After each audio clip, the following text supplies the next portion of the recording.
তো আমি এখন এই রেড লাইট ডিস্ট্রিক্টের ভিতরে, এবং আমার আশেপাশে আপনারা কিন্তু অনেক রেড উইন্ডো দেখবেন।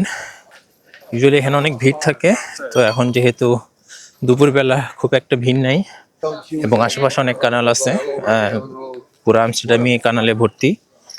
তো এই যে রাস্তাগুলো শুরু, দুই পাশে বাসে এবং দুই পাশে ছোট ছোট রাস্তা এবং পাশে কানাল।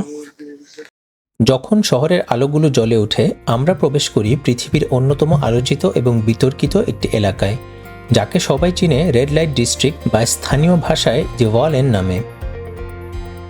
তবে এই এলাকার ভিডিও করার আগে একটি বিষয় খুব সতর্কভাবে মনে রাখতে হবে। এখানকার জানালা বা উইন্ডোগুলোর ছবি তোলা বা ভিডিও নেওয়া কঠোরভাবে নিষিদ্ধ। এটি এখানকার কর্মীদের ব্যক্তিগত গোপনীয়তা এবং সম্মানের বিষয়।